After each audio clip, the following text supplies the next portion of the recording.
ആരെങ്കിലും account through ആണോ കൈക്കൂലി മേടിക്കുക? നീ എന്ത് പൊട്ടനാ? അല്ല അവരങ്ങനെ അറിയില്ല. ഇതൊന്നും അറിയാണ്ടാണ് നീ മൈക്കും തൂക്കി പിടിച്ചിട്ട് ഇറങ്ങിയിട്ടുള്ളത്. അല്ല അത് ഞാൻ നിന്റെ അടുത്ത് വേറെ ചോദിക്കട്ടെ. ഈ ഉണ്ണി വ്ലോഗ് അതിൽ വേറൊരു കാര്യം പറഞ്ഞിരുന്നു. അതായത് ഈ സിനിമ കണ്ടപ്പോഴത്തേന് പിന്നെ എനിക്ക് ഓടാൻ തോന്നിയിരുന്നു.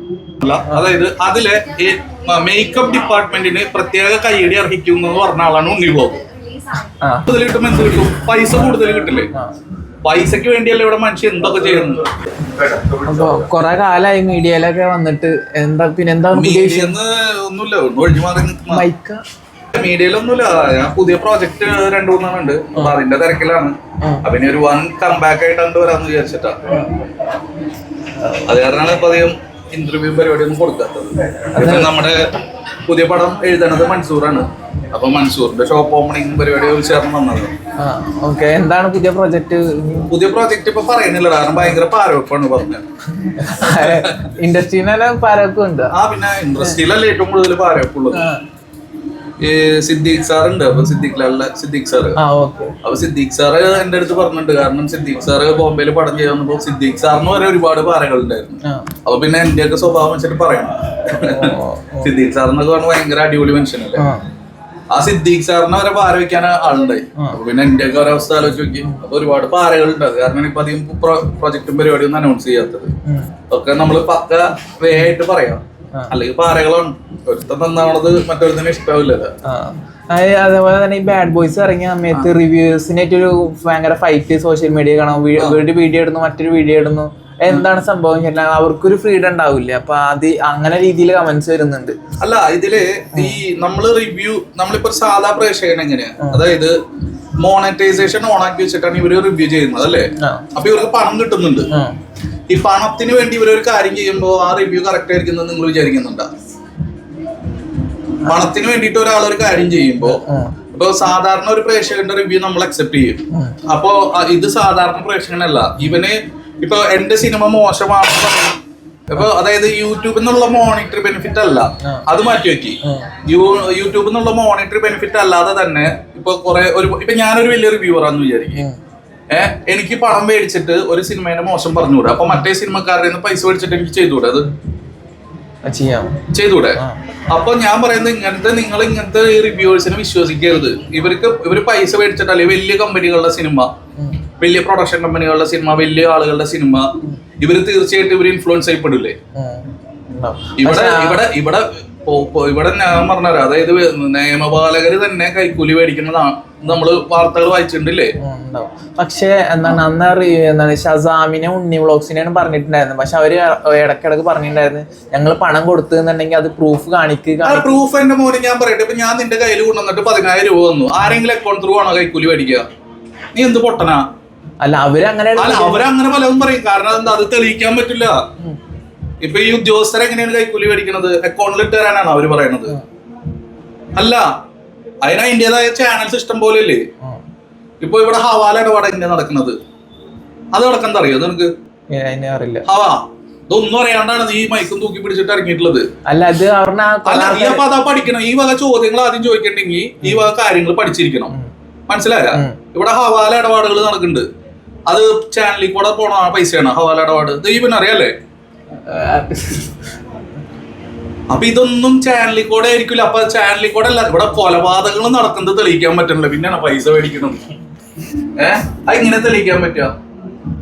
അല്ല, അവര് ഒരു പ്രോമിസ് പറയണേ ഞങ്ങൾ ഇത് തെളിയിക്കുകയാണെങ്കിൽ അത് എന്ത് വേണമെങ്കിലും പറഞ്ഞൂടെ?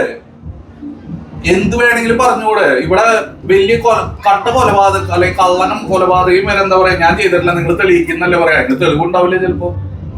ഞാൻ പറഞ്ഞ കാര്യം മനസ്സിലായ? ഒരാൾ പൈസ കൊടുക്കണം. അപ്പൊ ഒരു പഠിച്ച പ്രൊഫഷണൽ കള്ളനാന്ന് വിചാരിച്ചു കഴിഞ്ഞാൽ അത് തെളിവില്ലാത്ത രീതിയിൽ അവൻ ബൈ ഹാൻഡ് ആയിട്ട് വേറെ ആരെ കൊണ്ടെങ്കിലും വേരിപ്പിച്ചാൽ മതി. അതിന് തെളിവ് ഉണ്ടാവണമെന്നുണ്ടോ?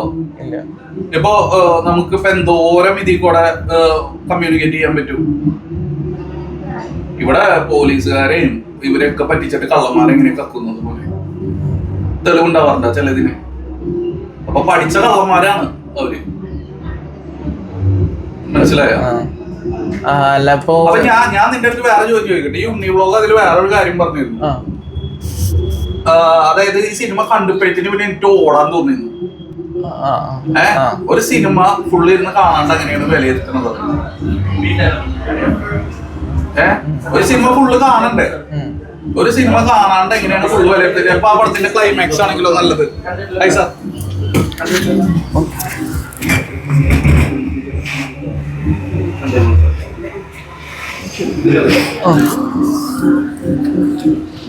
കാണാതെ വിലയിരുത്താൻ പാടില്ല. അപ്പൊ ആ പറയണത് ശരിയാണോ? അത് തെറ്റാണ്. പിന്നെ ഞാൻ പറഞ്ഞുതരാം, അതായത് ഇപ്പൊ എനിക്ക് ഇഷ്ടപ്പെട്ട പടം നിനക്ക് ഇഷ്ടപ്പെടണമെന്നില്ല. അപ്പൊ ഇതൊക്കെ പൈസക്ക് വേണ്ടി ചെയ്യുമ്പോ ഇപ്പൊ ഇവൻ മോണിറ്റൈസേഷൻ ഓഫ് ചെയ്തിട്ട് എന്റെ പടം റിവ്യൂ ചെയ്തോട്ടെ, എനിക്കൊരു കുഴപ്പമില്ല. പൈസ കിട്ടാൻ വേണ്ടിട്ട് ഇപ്പൊ ഞാൻ പറഞ്ഞുതരാം. ഇപ്പൊ ഒരു നല്ല സിനിമ ഇറങ്ങുന്നു, എല്ലാവരും അത് നല്ല റിവ്യൂ ചെയ്യുമ്പോ ഞാൻ മാത്രം ആ സിനിമേനെ മോശം റിവ്യൂ ചെയ്ത് നോക്കി, അതിന് സ്വാഭാവികമായിട്ട് റീച്ച് കൂടുതൽ കിട്ടില്ലേ? കിട്ടില്ലേ? അപ്പൊ റീച്ച് കൂടുതൽ കിട്ടുമ്പോ എന്ത് കിട്ടും? പൈസ കൂടുതൽ കിട്ടില്ലേ? പൈസക്ക് വേണ്ടിയല്ലേ ഇവിടെ മനുഷ്യൻ എന്തൊക്കെ ചെയ്യുന്നത്? എന്നിട്ട് നീ വിശ്വസിക്കണ്ട അവന്റെ റിവ്യൂ ആധികാരികാന്ന്. ഞാൻ നിന്നോട് ചോദിക്കണ, നീ വിശ്വസിക്കണ്ട. പക്ഷെ അങ്ങനെ പറയുമ്പോ നമുക്ക് ഒരു പ്രൂഫ് ഇല്ലാത്തോടത്തോളം. പ്രൂഫ് എന്തിനാ? ഞാൻ ചോദിക്കട്ടെ, എന്തിനാണ് പ്രൂഫ്? ഇവനൊന്നാമത് ഈ പൈസക്ക് വേണ്ടിയിട്ട് ആളുകൾ ഇവിടെ പല കാര്യങ്ങളും ചെയ്യണത്. പ്രൂഫ് എന്ന് പറഞ്ഞു കഴിഞ്ഞാൽ പിന്നെ നമ്മളിതോ ഇവര് ഓൺ ത്രൂ ആയിരിക്കില്ല പൈസ മേടിക്കുന്നത്. മനസ്സിലായ? ഓർഡർ ആയിരിക്കണമെന്നില്ല പൈസ മേടിക്കുന്നത്. ഇവിടെ ഉദ്യോഗസ്ഥരെ എങ്ങനെ കൈക്കൂലി മേടിക്കുന്നത്? അല്ല, അപ്പൊ അവർക്ക് വിശ്വസിക്കുന്നുണ്ടോ അവരിങ്ങനെ ചെയ്യുന്നു? അതൊക്കെ പോട്ടെ. ഇനി അവന്റെ റിവ്യൂവിനെ പറ്റി ഞാൻ സിമ്പിൾ ആയിട്ട് പറയാം. ഞാൻ വർഷങ്ങൾക്ക് ശേഷം എന്ന സിനിമ ആള് റിവ്യൂ ചെയ്തു. എന്നിട്ട് ഞാൻ ഇപ്പൊ പേഴ്സണലി അങ്ങനെ പറയുന്നതൊന്നുമല്ല, അതായത് അതിലെ മേക്കപ്പ് ഡിപ്പാർട്ട്മെന്റിന് പ്രത്യേക കൈയടി അർഹിക്കുന്നു എന്ന് പറഞ്ഞ ആളാണ് ഉണ്ണിബോബ്. ആ പടത്തില് ധ്യാൻ ഇതിൽ അഭിനയിക്കുമ്പോ വരെ നമ്മള് സംസാരിച്ചിരുന്ന ആ പടത്തിലെ ഏറ്റവും മോശമായത് അതിന്റെ മേക്കപ്പ് ഡിപ്പാർട്ട്മെന്റ്. വിമർശനം കേട്ടിട്ടുള്ളത് ഒരുപാട് വിമർശനങ്ങൾ ഉണ്ടായിരുന്നു. ആ മേക്കപ്പ് ഡിപ്പാർട്ട്മെന്റ് ആണ് ഏറ്റവും നന്നായി, അതിന് പ്രത്യേക പ്രശംസ അറിയിക്കുന്നു എന്ന് പറഞ്ഞ വ്യക്തിയാണ് ഉണ്ണി ബ്ലോഗ്. ഇങ്ങനത്തെ ഒരാള് ഒരു സാധനം നേരിട്ട് അല്ലെങ്കിൽ നമുക്ക് കണ്ണുകൊണ്ട് കണ്ട് മനസ്സിലാക്കാൻ പറ്റാവുന്ന കാര്യം മനസ്സിലാക്കാൻ പറ്റാത്ത ആളെങ്ങനെയാണ് ഈ ലെയേഴ്സ് ഉള്ള സിനിമേനെ പറ്റിയിട്ട് പറയുന്നത്? ഞാൻ ചോദിച്ചതിന് മറുപടി ഉണ്ടോ അതെനിക്ക്? ഞാൻ ഉണ്ണി വ്ളോഗ്സ് അതിന് ഷസാമിനെ അവരുടെ റിവ്യൂ കണ്ടിട്ട് പടം പോകാനല്ല, പക്ഷെ അവരുടേതായ അവരുടേതായ ഞാൻ പറഞ്ഞോട്ടെ, അതായത് അവരുടെ അഭിപ്രായം പറഞ്ഞോട്ടെ, അവര് മോണിറ്റൈസേഷൻ ഓഫ് ചെയ്ത് വെച്ചിട്ട് ചെയ്യട്ടെ. ഇപ്പൊ സാധാരണ പ്രേക്ഷകന് ആർക്കെങ്കിലും അഭിപ്രായം പറയണതിന് പൈസ കിട്ടുന്നുണ്ടോ? പൈസ കിട്ടിയിട്ട് ഒരു കാര്യം പറയുമ്പോൾ തീർച്ചയായിട്ടും അത് സ്വാധീനിക്കപ്പെടും. അത് പല രീതിയിൽ സോഴ്സ് ഓഫ് ഇൻകം ഉണ്ട് അതിന്. മനസ്സിലായ? ഇതില് എവിടെ നിന്നൊക്കെ ഇൻകം വരുന്നുണ്ട് എന്നുള്ളത് എനിക്ക് വളരെ കൃത്യമായിട്ട് അറിയുന്ന ഒരു വ്യക്തിയാണ് ഞാൻ. കാരണം ഇപ്പോ മലയാള സിനിമയിലെ ഏറ്റവും പ്രമുഖ റിവ്യൂവർ എന്ന് പറയുന്നത് അശ്വന്ത് ഗോക്കാണ് അല്ലെ? ഏറ്റവും റീച്ചുള്ള പ്രമുഖ അല്ല, ഏറ്റവും റീച്ചുള്ള റിവ്യൂവർ അശ്വന്ത് ഗോക്കാണ്. അശ്വന്ത് ഗോക്കിന് എന്തോരം ഓഫേഴ്സാ പറഞ്ഞത് എന്നുള്ളത് എനിക്കറിയാം. ആരൊക്കെയാണ് അശ്വന്ത് ഗോക്കിനെ വിളിച്ചിട്ട് പൈസ ഓഫർ ചെയ്യണത് മുതല് ഞങ്ങളുടെ സിനിമയ്ക്ക് നല്ലത് പറയണം എന്ന് പറഞ്ഞത്. അപ്പൊ തീർച്ചയായിട്ടും അതാ ഞാൻ പറയുന്നത്, ഇത് പക്ക ഒരു ലോബി ആയിട്ട് മാറി. അപ്പൊ പ്രേക്ഷകർ ഇത് തീർച്ചയായിട്ടും നമ്മള് ഇതിനെതിരെ പ്രതികരിക്കണം. അല്ല, ഇപ്പൊ ഇതില് അഭിപ്രായ വ്യത്യാസം എന്ന് പറഞ്ഞാൽ അശ്വന്ത് ഗോക്ക് എന്ന ഓമർക്കയുടെ ഫ്രണ്ടാണ്, എന്താണ് ഉണ്ണി വ്ളോഗ്സും ശതാവും വേറെ കാറ്റഗറി ആണെന്ന രീതിയിൽ പറഞ്ഞത്. എല്ലാവരും ഒന്നേന്നുള്ള ലെവലല്ല, അശ്വന്ത് ഗോക്കിനെ മാറ്റി നിർത്തിയിട്ട്. ഞാൻ അശ്വന്ത് ഗോക്കിനെ എന്താണ് പറഞ്ഞത്? ഞാൻ അശ്വന്ത് ഗോക്ക് എന്റെ പടം റിവ്യൂ ചെയ്യാറില്ല, കാരണം ഞാൻ അശ്വന്ത് ഗോക്ക് എന്റെ സുഹൃത്താണ്. അപ്പൊ സ്വാഭാവികമായിട്ട് അശ്വന്ത് ഗോക്ക് എന്റെ പടം നല്ലത് പറഞ്ഞു കഴിഞ്ഞാൽ ആളുകൾ പറയും സൗഹൃദം കാരണം നല്ലത് പറഞ്ഞത്, ചീത്ത പറഞ്ഞു കഴിഞ്ഞാൽ ഞങ്ങൾ തമ്മിലുള്ള ഇതാ. അപ്പൊ ഞങ്ങള് പാരലലി അവന് ഇതില് റീച്ച് വന്ന സമയത്ത് ഞങ്ങൾ മ്യൂച്വൽ ആയിട്ട് പറഞ്ഞിട്ടുള്ള കാര്യമാണ് അശ്വന്ത് എന്റെ പടം റിവ്യൂ ചെയ്യേണ്ട. പ്രശ്നം കഴിഞ്ഞില്ലേ? അല്ലെങ്കിൽ ഞാൻ സ്വാധീനിച്ച് എന്റെ പടത്തിന് നല്ലത് ഇടിച്ചു മറ്റോരെ മോശം, എന്തിനാ എന്റെ ആവശ്യം? എനിക്ക് എന്റെ ആവശ്യമില്ല. എന്റെ സിനിമ നല്ലതാണെങ്കിൽ വിജയിക്കും എന്ന് വിശ്വസിക്കുന്ന ആളാ. പക്ഷെ ഇവിടെ ഇങ്ങനെ കുറെ ലോബികളുണ്ട്. അത് തീർച്ചയായിട്ടും നമ്മുടെ അതായത് ഒരുപാട് ഇപ്പൊ നമ്മുടെ ഒന്നും പടം ഇപ്പൊ സൂപ്പർ സ്റ്റാറുകൾ വെച്ച് ചെയ്യുന്ന സിനിമയല്ല. ഇപ്പൊ സൂപ്പർ സ്റ്റാറുകൾ വെച്ച് സിനിമ ചെയ്യുന്നതാണെങ്കിൽ ഇതൊന്നും നമുക്കൊരു പ്രശ്നമില്ല. കാരണം ഇവരെ തെറി വിളിക്കാനും അവിടെ ഫാൻസ് ഉണ്ടാവും. ഇവരെ തെറി വിളിക്കാനും അവിടെ ഫാൻസ് ഉണ്ട്, ഇതിനെ പ്രതിരോധിക്കാനും അവിടെ ഫാൻസ് അല്ലാതും ഉണ്ട്. അപ്പൊ ഈ പുതിയ ആളുകളൊക്കെ വെച്ച് ചെയ്യുന്ന സിനിമയ്ക്ക് ഇവരെ പോലത്തെ ഒരാളെ നെഗറ്റീവ് എന്ന് പറഞ്ഞാൽ മതി. പിന്നെ ഇതിൽ വേറെയും പറയാണ്ട്, ഈ ഷെസാം എന്ന് പറഞ്ഞ ആൾക്ക് സിനിമയുടെ പെയിൻ എന്താണെന്ന് അറിയണ ഒരു വ്യക്തിയാ. ഹാപ്പി സർദാർ എന്ന് പറയുന്ന സിനിമയില് അസിസ്റ്റന്റ് ഡയറക്ടറായിട്ട് വർക്ക് ചെയ്തിട്ടുള്ള ആളാണ് ഷെസാം അല്ലെ? അതെനിക്കറിയോ? അപ്പൊ സിനിമയുടെ പെയിൻ എന്താന്ന് അറിയണ ഒരാൾ ഇരുന്നിട്ട് ചെയ്യാൻ പാടുണ്ടത്. അപ്പൊ സ്വാഭാവികമായിട്ടും ഇവൻ ആ ഷെസാം എന്ന് പറയുന്ന വ്യക്തി എന്തിന് ഈ അസിസ്റ്റന്റ് ഡയറക്ടറായിട്ട് വർക്ക് ചെയ്യാൻ വന്നു? അയാൾ സിനിമ ആഗ്രഹിച്ചുകൊണ്ടാണല്ലോ അതിൽ വർക്ക് ചെയ്യാൻ വന്നിട്ടുള്ളത്. അല്ലെങ്കിൽ അയാൾ വരുമോ? അപ്പൊ തീർച്ചയായിട്ടും അയാൾക്ക് ഫ്രസ്ട്രേഷൻ ഉണ്ടാവില്ലേ? ആവാൻ പറ്റാത്ത ഫ്രസ്ട്രേഷൻ ഉണ്ടാവാം. അയാൾ ആഗ്രഹിച്ചത് കിട്ടാത്തതിന്റെ ഫ്രസ്ട്രേഷൻ ഉണ്ടാവില്ലേ? ചിലപ്പോ അതാവാം, എന്ത് വേണമെങ്കിലും ആവാം. അപ്പൊ ഇയാള് ഇതേപോലെ ഒരുപാട് പേരോട് ചാൻസ് ചോദിച്ചിട്ടുണ്ടാവും മുന്നേ, അവര് കൊടുത്തിട്ടുണ്ടാവില്ല. അപ്പൊ അവരെയൊക്കെ സിനിമ വരുമ്പോ ഇയാള് മോശം പറയൂലേ? അല്ല, അന്ന് വീഡിയോ സമയത്ത് ഷസാമിനെ പരിഹസിച്ചുകൊണ്ടാണ് വീഡിയോ ഇട്ടുണ്ടായിരുന്നത്. അതായത് അല്ല, ആപ്പിൾ വിരോധി എന്ന രീതിയിലാണ്. അല്ല, ഞാൻ ചോദിക്കട്ടെ, ഇവൻ സിനിമയിൽ ഒരു സിനിമയിൽ വർക്ക് ചെയ്തിട്ടുണ്ട്. ഒരു സിനിമ എന്ത് കഷ്ടപ്പെട്ടിട്ട് ഒരു ഡയറക്ടർ ഉണ്ടാക്കണം എന്നുള്ളത് വളരെ വ്യക്തമായിട്ട് ഇയാൾക്ക് അറിയാം, അറിയില്ലേ? എന്നിട്ട് ഈ പരിപാടിക്ക് നിൽക്കാൻ പാടില്ല. ഇവൻ ഐഫോണിന്റെ പ്രൊഡക്റ്റാ, മറ്റേത് എന്ത് വേണമെങ്കിലും ചെയ്യട്ടെ. ഈ സിനിമയുടെ കഷ്ടപ്പാട് എന്താന്ന് വളരെ വ്യക്തമായിട്ട് അറിയാം. എന്നിട്ട് ആ പണിക്ക് നിൽക്കുന്നത് ശരിയാണോ? ഇപ്പൊ നീ ഈ മീഡിയ പരിപാടി ചെയ്യുന്നത് നിനക്ക് അറിഞ്ഞൂടെ അതിന്റെ ബുദ്ധിമുട്ട് എന്താന്ന്? നീ എത്ര മണി തൊട്ടിട്ട് ഇവിടെ വെയിറ്റ് ചെയ്ത് നിൽക്കുന്നതാ? കുറച്ചധികം നേരം വെയിറ്റ് ചെയ്ത് നിന്നു. എന്നിട്ട് ഈ ഇവിടെ ഇരുന്നിട്ട് അവൻ ചെയ്ത വീഡിയോ ശരിയാണോ, ക്യാമറ പിടിച്ച ആംഗിൾ ശരിയല്ല എന്ന് ഞാൻ ഇവിടെ ഇരുന്നിട്ട് പറഞ്ഞാൽ നിനക്ക് എന്ത് തോന്നും? ഫീൽ ആവൂലേ? ഇത് തന്നെയാണ് ഞങ്ങൾക്കുള്ളൂ. ഞങ്ങളൊരു മനുഷ്യന്മാരാണ്. ഒരുപാട് കഷ്ടപ്പെട്ട് ചിലപ്പോ ഞാൻ പറഞ്ഞാൽ ഞാനൊരു സാധനം കുക്ക് ചെയ്യാൻ പോകും. എനിക്ക് പ്രൊഡക്ഷൻ കമ്പനി എനിക്ക് ഉപ്പ് തന്നില്ല. എനിക്ക് ഉപ്പില്ലാത്ത ഭക്ഷണം ഉണ്ടാക്കാൻ പറ്റുള്ളൂ. അപ്പോ ഈ സിനിമ എന്ന് പറഞ്ഞു കഴിഞ്ഞാൽ ഒരു ഡയറക്ടർ ഒരുപാട് കാര്യങ്ങൾ സ്ട്രഗിൾ ചെയ്തിട്ട് ചെയ്യുന്നതാണ്. നിങ്ങൾ വിചാരിക്കുന്ന പോലെ എളുപ്പമല്ല.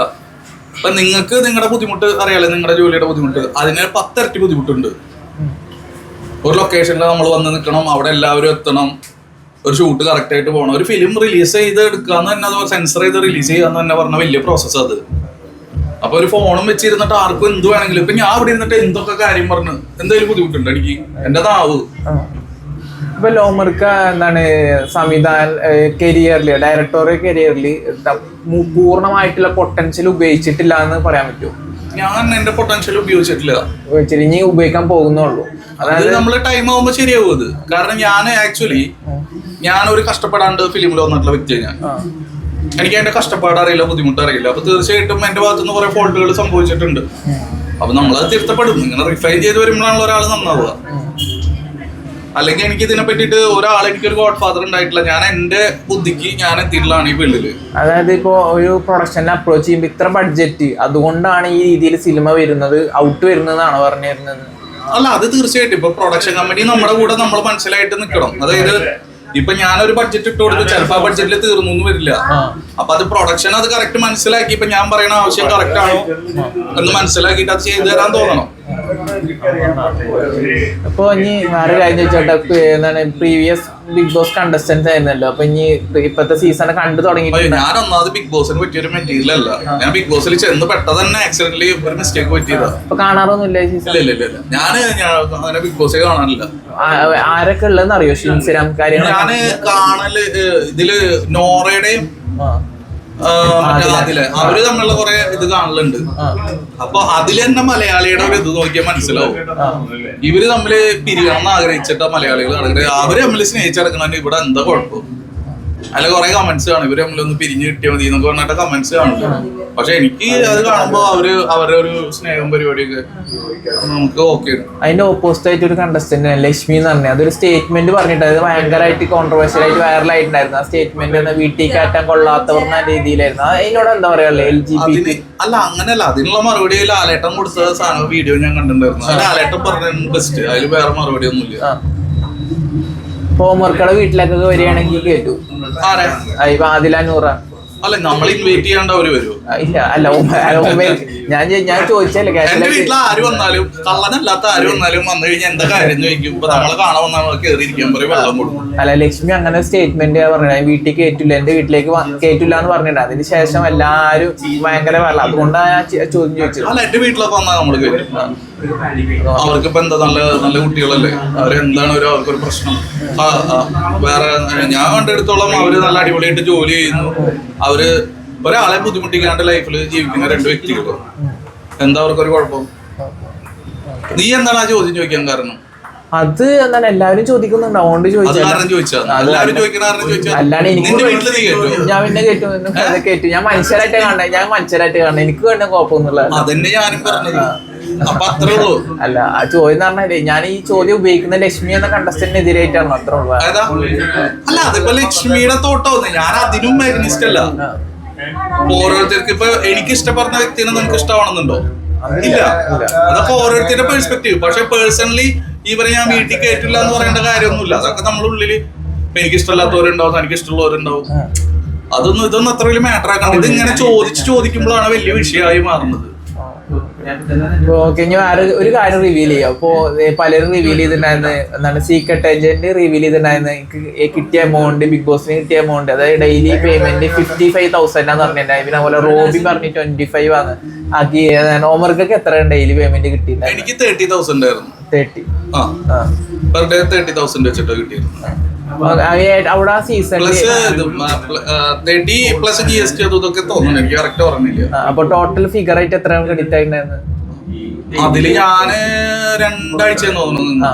അപ്പൊ ഇൻഡു 30,000 പെർ ഡേ 30,000 വെച്ചിട്ട്. അപ്പൊ അവര് ഇപ്പൊ ഫിനാലെ കഴിഞ്ഞിട്ടാണ് കിട്ടാവാതെ എവിറ്റ് ആയതിന്റെ ശേഷം തന്നെ? അല്ല, ഫിനാലെ കഴിയുമ്പോ നമ്മള് എവിറ്റ് ആവുമ്പോ തന്നെ അതിന്റെ 60% തരും.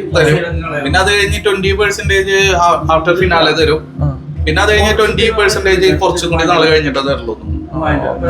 അല്ല, ബിഗ് ബോസിൽ പോയ ഡിസിഷൻ ഒരു ഗുണമായിട്ടുണ്ടോ അത് ദോഷമായിട്ടുണ്ടോ കരിയറിൽ ഡയറക്ടർ? അല്ല, എനിക്ക് ദോഷം വന്നിട്ടില്ല.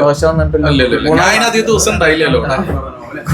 ഉണ്ടാവേങ്കിൽ അല്ല, അന്തൊരു ഓളം തന്നെ ബാത്റൂം ചവിട്ടി പിടിച്ച് ഭയങ്കര ഓളായിരുന്നു. അല്ല, ഞാന് അത് പുറത്താവണമെങ്കിൽ പുറത്താക്കട്ടെ എന്ന് വെച്ചിട്ട് ചെയ്തത് ആക്ച്വലി. പക്ഷെ അത് അന്ന് നല്ലൊരു കണ്ടന്റ് ആയിരുന്നു, ഏറ്റവും വലിയ സാധനം. അല്ല, ദോഷമായിട്ടൊന്നും വന്നിട്ടില്ല, നെഗറ്റീവ് ആയിട്ടൊന്നും ഇല്ല. പക്ഷെ അത് അതിൽ നിന്നിട്ട് എനിക്ക് ആക്ച്വലി ഗുണമായിട്ടുണ്ട്. ഭയങ്കര പാവം പിടിച്ചൊരു മനുഷ്യനാണോ മറുക്കാന്നുള്ള രീതിയിലാണ് പുറത്ത് വന്നപ്പോ അതിന്റെ ഔട്ട് വന്നിട്ടുണ്ടായിരുന്നു. അതെനിക്കറിയില്ല. അല്ല, അങ്ങനെയൊക്കെ വന്നിട്ടുണ്ടായിരുന്നു, ഭയങ്കര സാധു എന്നുള്ള. ഞാൻ ആക്ച്വലി ഇങ്ങനെയൊക്കെ തന്നെ ഉള്ളൂ. പിന്നെ ഞാൻ ആക്ച്വലി തന്നെ പാവം എന്ന് പറഞ്ഞുള്ള കാര്യം പറയും നമ്മള്.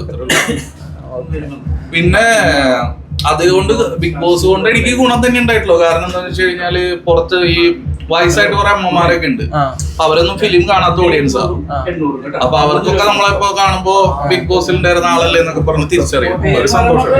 ഇപ്പൊ അതുപോലെ തന്നെ FB പല കമന്റ്സ് ഒക്കെ വരുന്നത്, അതിന് റിപ്ലൈ കൊടുക്കാറുണ്ട്. പേഴ്സണലി കമന്റ് കാണുമ്പോൾ ഭയങ്കര ഹേർട്ട് ആവാറുണ്ട്. മറ്റേ ഫിലിമോഗ്രഫി കണ്ടിട്ട് ഈ രീതിയിൽ കമന്റ് ഇടുന്നത്. എന്തോ ഞാനിപ്പോ അതിനൊന്നും റിപ്ലൈ ചെയ്യാറില്ലല്ലോ. ഇപ്പൊ ഈ ഇടയായിട്ട് നിങ്ങൾ നോക്കിയത് എന്റെ FB-ലും ഇൻസ്റ്റയിലൊന്നും അങ്ങനെ പോസ്റ്റുകൾ തന്നെ ഇല്ല. കാരണം അതൊക്കെ ഒരു ട്രെൻഡ് കഴിഞ്ഞു. അതിന്റെ ഒക്കെ അതൊക്കെ നമ്മള് കഴിഞ്ഞു. ആ കമന്റ് ഒന്നും പരിപാടി ഒന്നും ഇപ്പൊ അങ്ങനെ കുറവാണ്. പേഴ്സണലി ഹേർട്ട് ആവാറുമില്ല. എന്താ പേഴ്സണലി ഒക്കെ ചിലത് കേട്ടാവും. ഞാൻ മനുഷ്യനല്ലേ, പ്രതികരിക്കണ്ട വെച്ചിട്ട് ചെയ്യേണ്ടത്. അല്ല, ഇപ്പൊ അതിന് ഞാൻ പോസ്റ്റ് തന്നെ ഇടാറില്ല. പോസ്റ്റ് തന്നെ ഇടാറില്ലത്. ഓക്കെ, ഇനി അപ്ഡേഷൻ എന്നാൽ 2026 കാണാൻ പറ്റും. അല്ല, അതിന് മുന്നേ ഉണ്ടാവും ഒരു അനൗൺസ്മെന്റ് ഉണ്ടാവും. ഡിസംബറിലായിട്ട് കാണാം. ക്രിസ്മസോട് കൂടിയിട്ടുണ്ടാവും. സ്റ്റാർ തന്നെ, സ്റ്റാർ പരിപാടി പറയാം. നേരത്തെ പറഞ്ഞ പാലവപ്പോരാ. അല്ല, ഓക്കെ, സ്റ്റാറിന്റെ പറയണ്ട. ഞാൻ ഉദ്ദേശിച്ച കഥ പറഞ്ഞിട്ടുണ്ടായിരുന്നു അയാള് ഞാൻ എഴുതി കഴിഞ്ഞിട്ടുള്ള മനസ്സോ ഇയാളാണ് പുതിയ പടത്തിന്റെ റൈറ്റർ. അതുകൊണ്ടാണ് ഞാൻ ഇങ്ങോട്ട് വന്നത്. Okay okay.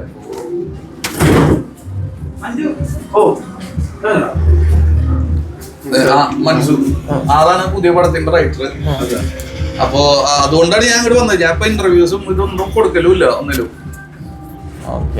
ഒരുപാട് പേര് വിളിക്കണ്ടായിരുന്നു. പക്ഷെ ഞാൻ ഇതൊക്കെ കഴിഞ്ഞിട്ട് കൊടുക്കാന്ന് വിചാരിച്ചു. പക്ക ലവ് സ്റ്റോറി.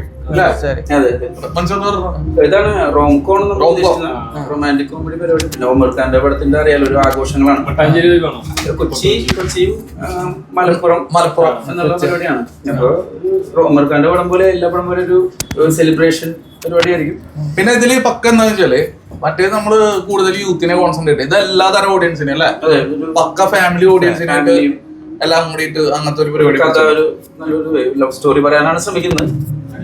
പിന്നെ ഇദ്ദേഹം നമ്മൾ സംസാരിച്ചപ്പോൾ പറഞ്ഞു, ചോദിച്ചാൽ എന്താണ് സംഭവം എന്ന് വെച്ചാൽ പുള്ളി പറഞ്ഞൊരു കാര്യമാണ്, നമുക്ക് ഇഷ്ടപ്പെട്ടവരോട് നമുക്കൊരു വൈബുള്ള ആൾക്കാരുടെ കൂടെയാണ് നമ്മൾ ജീവിക്കേണ്ടത്. അതാണ് ഇദ്ദേഹം ഇത് പറയുന്നത്. അവർ കറക്റ്റ് ആയിട്ട് പറയുന്നുണ്ട് എന്നാ തോന്നുന്ന. അത് പറയാൻ പറ്റില്ല. കഥ പറയലാണ്, കഥ ഫുൾ പറയുമോ? അല്ല, മനസ്സു വേറൊരു കഥയായിട്ട് എന്റെ അടുത്ത് വന്നതാ. അപ്പൊ എനിക്കങ്ങനെ അധികം സ്ക്രിപ്റ്റ് ഒന്നും വായിച്ച ഇഷ്ടപ്പെടാറില്ല. അപ്പൊ ഈ എഴുതിയൊരു സാധനം എനിക്ക് വായിച്ചപ്പോ ഇഷ്ടമായി. പക്ഷെ അത് മനസ്സു ഇരിക്കുന്നു. അപ്പൊ അത് എന്താന്ന് വെച്ച് കഴിഞ്ഞാൽ ഞാൻ നോക്കിയപ്പോ കുറച്ചും കൂടി ഇപ്പൊ ഞാൻ ചെയ്യേണ്ടതല്ല. അതൊരു ഹിറ്റ് അടിച്ചിട്ട് ഇപ്പൊ ലാസ്റ്റ് എന്റെ പടം വിചാരിച്ച അത്ര കയറിയൊന്നുമില്ല, ഫ്ലോപ്പ് ആയിരുന്നത്. അപ്പൊ അത് കഴിഞ്ഞപ്പോ എനിക്ക് അടുത്ത ഒരു ഹിറ്റ് അടിക്കണം. അപ്പൊ അതിന് വേണ്ടിയിട്ടാണ് അടുത്ത പക്ക ഇങ്ങനെ ഒരു അടിപൊളി എന്റർടൈൻമെന്റ് പരിപാടി. ഇവന്റെ എന്റർടൈൻമെന്റ് അല്ല, ഇവന്റെ കുറച്ച് ക്ലാസ് ചെയ്യാൻ ചീസിയാണ് ആ സാധനം. അതൊരു ലേഡി ഓറിയന്റഡ് പരിപാടി, ഒരു ഫീമെയിൽ ഓറിയന്റഡ്. അപ്പൊ ഞാൻ പറഞ്ഞു ഇത് കഴിഞ്ഞിട്ട് നമുക്ക് അത് ചെയ്യാമെന്ന് പറഞ്ഞു. എനിക്ക് ഭയങ്കര ഇതായിരുന്നു, അത് എക്സിക്യൂട്ട് ചെയ്യാനൊക്കെ നല്ലത് എന്നുള്ളൊരു തോന്നലുണ്ടായിരുന്നു. അപ്പൊ അങ്ങനെ കാരണം സമീപിക്കായിരുന്നു. ഈ സബ്ജക്ട് ഒന്ന് വായിച്ചു നോക്കാൻ പറഞ്ഞിട്ട് ഞാൻ കൊടുത്തു. എന്നെ പുള്ളി വായിച്ചിട്ട് എനിക്ക് ഇഷ്ടമായിട്ടുണ്ടെന്ന് പറഞ്ഞു. പിന്നെയാണ് നമ്മൾ ഇതിലൂടെ ലാൻഡ് ചെയ്യുന്നത്. സ്ക്രിപ്റ്റ് ഫുള്ള് കഥ ഇദ്ദേഹമാണ്. മറ്റേതിന്റെ അതിന്റെ കഥ ഉണ്ട്, അതിൽ എഴുതിയിട്ടുള്ളത് മനസ്സു ആദ്യം കൊണ്ടുവന്നത് പക്ക മനസ്സുവിന്റെ പരിപാടി. ബമ്പി എന്നായിരുന്നു ബമ്പി. പ്രൊഡക്ഷനൊക്കെ സമീപിച്ചിട്ടുണ്ടായിരുന്നു? ഇല്ല, അത് കഴിഞ്ഞിട്ടില്ല, എഴുതി കഴിഞ്ഞിട്ടുള്ളത്. നാളെ മുതൽ അങ്ങോട്ട് സമീപിക്കണം. നിങ്ങളുടെ ഏതെങ്കിലും നല്ല പ്രൊഡക്ഷൻ കമ്പനി ഒരു ഇൻഡസ്ട്രിയൽ ഹിറ്റ് സാധനം waiting for you. Okay, thank you. ഞാൻ കൃഷ്ണ പൂജപ്പുര എന്ന് പറഞ്ഞ നമ്മുടെ മനസ്സിൽ പിന്നെ കുറെ പേർക്ക് ഗോസ്റ്റ് റൈറ്റർ ഒക്കെ ആയിട്ട് എഴുതിയിട്ടുള്ള പരിപാടികളൊക്കെ ഞാൻ പിടിച്ചിട്ടുണ്ട്. പിന്നെ ഒരു ബ്രേക്ക് ആയി. പിന്നെ ഇദ്ദേഹത്തിന്റെ കൂടെ നേരത്തെ മുതലേ നമുക്ക് ആഗ്രഹമുള്ള ഒരാളാണ്. നമ്മുടെ കൂടാണ് ഇപ്പൊ വന്നപ്പോ സിനിമ അല്ലാതെ എനിക്ക് കുറെ കാര്യങ്ങളൊക്കെ പറഞ്ഞു തരാറുണ്ട്. പറയുന്നതൊക്കെ കറക്റ്റ് ആയിട്ടാണ് പോകുന്നത്. അപ്പൊ നമുക്ക് ഇദ്ദേഹമാണ് ഇപ്പൊ പോകുന്നത്. നമ്മൾ ഇദ്ദേഹം പറയുന്ന പോലെയാണ് കാര്യങ്ങൾ പോകുന്നത്. അനുസരിച്ചിട്ട് നമ്മൾ എഴുതുന്നു. ഡിസംബറോട് കൂടിയിട്ട് തുടങ്ങണം ഇൻഷാല്ലാ, അങ്ങനെ വിചാരിക്കുന്നത്. ഫെബ്രുവരി പിടിക്കാന്നാണ് നമ്മൾ വിചാരിക്കുന്നത്. ഫെബ്രുവരി 14th ഒരു വാലന്റൈൻസ് ഡേ പ്രോജക്ട് അതേപോലെ തന്നെ ഇതൊരു അടിപൊളി പരിപാടിയാണ്. പ്രിയവാരി ഉണ്ടാവില്ല. പുതിയ കൈ പിടിച്ചോണ്ട് ആള് ഭയങ്കര ഇൻഡസ്ട്രി ഹിറ്റ് ആയി പോയി. ബോളിവുഡിലേക്കാണ്. ആണോ? ഏതാ പടം ബോളിവുഡില്? അതുപോലെയാണ് പോസ്റ്റുകൾ ആണല്ലേ? അടിപൊളി. എന്തായാലും നമ്മള് കൈ പിടിച്ചോ, രക്ഷപ്പെടണ്ടേ അല്ലേ? ഒരു ഭാഗ്യമുള്ള കഴിയണപ്പോ. അല്ല, ഇപ്പൊ ഞങ്ങൾ ഇന്നാളെ സംസാരിച്ചപ്പോ ഞങ്ങളുടെ അനുസിത്താരേനെ ആദ്യമായിട്ട് നായികയാക്കണത് നമ്മളാണ്. പിന്നെ അത് കഴിഞ്ഞ് ഗ്രേസ് ആന്റണി ഫസ്റ്റ് പറയുന്നത് ഹാപ്പി വെഡിങ്ങിലാണ്. സിജു വിൽസൺ ആദ്യമായിട്ട് നായകനാക്കാൻ എന്തായാലാണ് ഹാപ്പി വെഡിങ്. പിന്നെ ഇപ്പൊ ദൃശ്യത നായികയായിട്ട് പടം വരുന്നുണ്ട്. ഒരു കാമുകൻ പറഞ്ഞ പോലെ. പക്ഷെ അലിൻഡോസ് പെരേരയുടെ വീഡിയോ ഞാനിപ്പോ അടുത്ത് കുറച്ചിരിക്കും കേട്ടോ. അവൻ അടിപൊളിയാണ് ആള്. അപ്പൊ അടുത്ത് കാവ്യമാധവന്റെ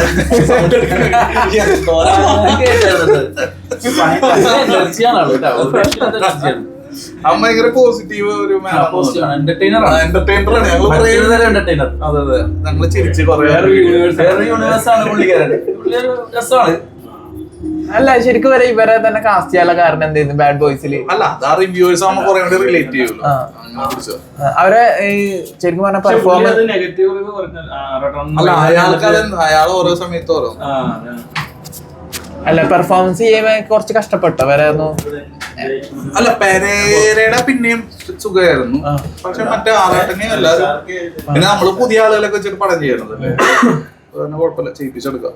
ആരെ കിട്ടിയാലും നമ്മളൊരു ഇത് ചെയ്യിപ്പിച്ചെടുക്കും. അതിൽ കൊറേ പെരയുടെ കൊറേ സീൻ കട്ടായി പോയി എനിക്ക് സങ്കടപ്പെട്ടിട്ടുണ്ടായിരുന്നു. അല്ല, അതില് ഫിലിം ആവുമ്പോ അങ്ങനെയാണല്ലോ, കട്ടായി പോകില്ല.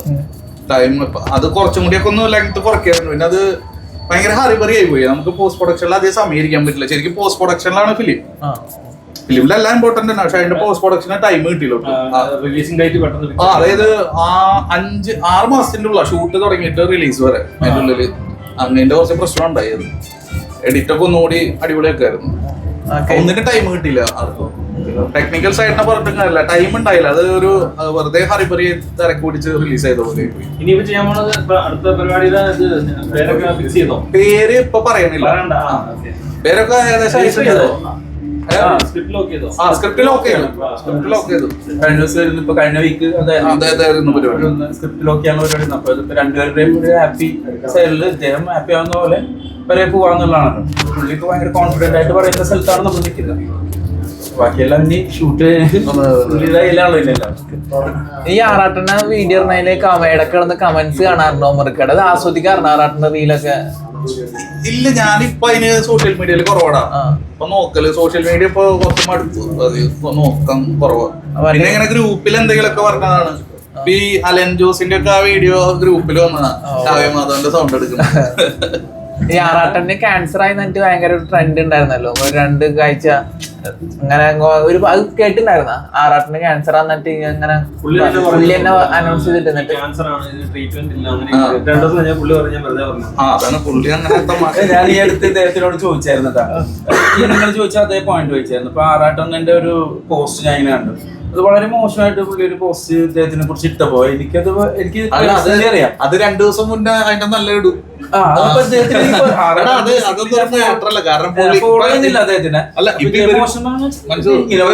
ഇപ്പൊ ഇവര് പറഞ്ഞില്ലേ ക്യാൻസറാന്ന് പറഞ്ഞു അല്ലെ, 2 ദിവസം കഴിഞ്ഞ് മാറ്റി. അപ്പൊ പുള്ളിയുടെ ഒരു ക്യാരക്ടറാണ്. അപ്പൊ എനിക്ക് മനസ്സിലായത് നമ്മുടെ നാട്ടിലെ പൂനമ്പാണ്ടിയാണ് പുള്ളി, എനിക്ക് മനസ്സിലായത് അതിനെ കുറിച്ച് എന്താ പറയാനാ.